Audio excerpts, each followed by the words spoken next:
की जुबानी में आपका स्वागत है।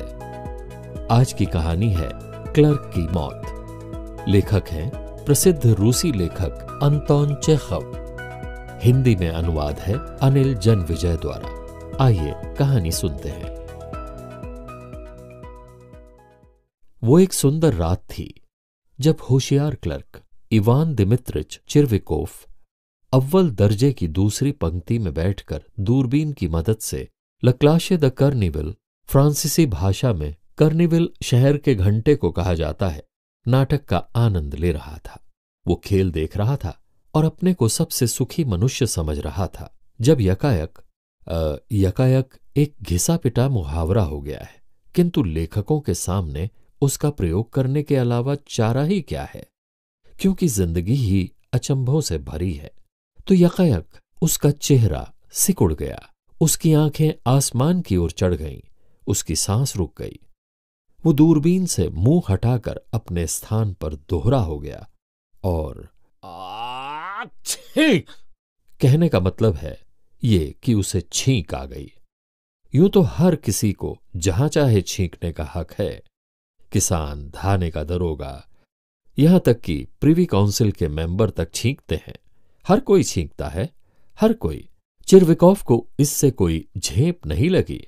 रुमाल से उसने अपनी नाक पोंछी और एक शिष्ट व्यक्ति की भांति ये देखने के लिए कि उसकी छींक से कोई किसी को असुविधा तो नहीं हुई, उसने चारों ओर निगाह दौड़ाई। और तब वो सचमुच घबरा गया, क्योंकि उसने एक छोटे से वृद्ध व्यक्ति को पहली पंक्ति में अपने ठीक आगे बैठा हुआ देखा, जो सावधानी से अपनी गंजी खोपड़ी और गर्दन को अपने दस्ताने से साफ कर रहा था और कुछ बड़बड़ाता जा रहा था। चिरविकोफ ने उस बूढ़े को पहचान लिया। वो यातायात मंत्रालय के सिविल जनरल ब्रिजाल्फ हैं। मैंने उनके ऊपर छींका है, चिरविकोफ ने सोचा। वो मेरे अफसर नहीं हैं, ये सही है, किंतु तब भी ये कितना भद्दा है। मुझे माफी मांगनी चाहिए। हल्के से खांस कर चिरविकोफ आगे झुका और जनरल के कान में फुसफुसाया, मैं क्षमा प्रार्थी हूं महानुभाव, मैं छींका था। मेरा मतलब ये नहीं था कि कृपया मुझे क्षमा कर दें। मैं ये जानबूझकर नहीं हुआ था। ईश्वर के लिए क्या तुम चुप नहीं रह सकते? मुझे सुनने दो। कुछ घबराया हुआ चिरविकोफ झेप में मुस्कुराया और खेल की तरफ मन लगाने की कोशिश की। वो अभिनेताओं को देख रहा था, किंतु वो अपने को दुनिया का सबसे ज्यादा सुखी इंसान नहीं समझ रहा था। पश्चाताप में वो डूबा हुआ था। इंटरवेल में वो ब्रिजाल्फ के पास पहुंचा। एक क्षण असमंजस में गुमसुम खड़ा रहा, फिर साहस बटोरकर वो मिनमिनाया, हुजूर, मैंने आपके ऊपर छींक दिया, मुझे क्षमा करें। आप जानते हैं, मेरा मतलब ये नहीं। अरे बस, मैं तो उसे भूल भी गया था। क्या तुम छोड़ोगे नहीं इस बात को?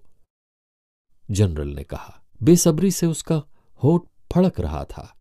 वो कहते हैं कि वो भूल गए हैं, लेकिन मुझे उनकी आंखों का भाव ठीक नहीं लगा। चिरविकोफ जनरल की ओर अविश्वासपूर्वक ताकते हुए सोच रहा था। मुझसे बात नहीं करना चाहते। मुझे उन्हें अवश्य समझाना चाहिए कि मेरा ये मतलब नहीं था कि ये प्रकृति का एक नियम है, अन्यथा शायद वो सोच बैठें कि मैं उन पर थूकना चाहता था। अभी भले ही वो ऐसा न सोचें, लेकिन बाद में शायद वो सोचने लगे। घर पहुंचकर चिरविकोफ ने अपनी पत्नी को अपने अभद्र व्यवहार के बारे में बताया। उसे लगा कि उसकी बीवी ने इस घटना की बात बड़ी बेपरवाही से सुनी। ये ठीक है कि एक पल के लिए तो वो अवश्य सहमी, पर यह जानकर कि ब्रिजाल्फ हमारा अफसर नहीं है, वो निश्चिंत सी हो गई। लेकिन मेरा ख्याल है कि तुम्हें जाकर माफी मांग लेनी चाहिए, उसने कहा, अन्यथा वो ये सोचेंगे कि तुम्हें भले आदमियों में बैठने का शऊर नहीं है। यही तो मैंने माफी मांगने की कोशिश की थी, पर उसका ढंग ऐसा अजीब था। कोई कायदे की बात ही नहीं की, फिर वहां बात करने का मौका भी नहीं था। अगले दिन चिरविकोफ ने अपना दफ्तर वाला नया कोट पहना, बाल कटवाए और ब्रिजाल्फ से माफी मांगने गया। जनरल का मुलाकाती कमरा प्रार्थियों से भरा हुआ था और जनरल खुद उनकी अर्जियां सुन रहा था। उनमें से कुछ से बात करने के बाद जनरल की निगाह उठी और चिरविकोव के चेहरे पर जा अटकी।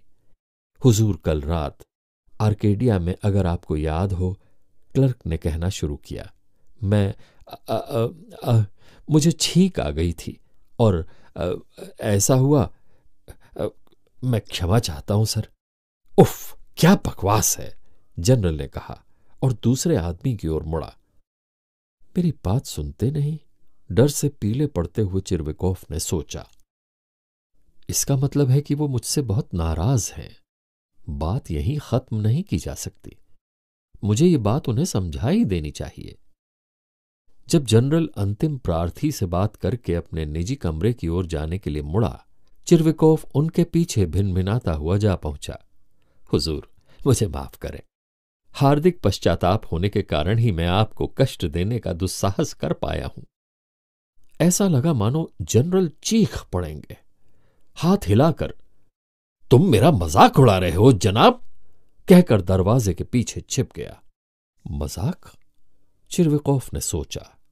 मुझे तो इसमें कोई मजाक की बात नहीं दिखाई देती। क्या वो समझते नहीं? और वो बड़े जनरल हैं। बहुत अच्छा, मैं इस भले आदमी को अपनी क्षमा प्रार्थनाओं से परेशान नहीं करूंगा। भाड़ में जाए वो। मैं उन्हें एक पत्र लिख दूंगा। मैं अब उनके पास नहीं जाऊंगा। नहीं, हां, मैं नहीं जाऊंगा, बस।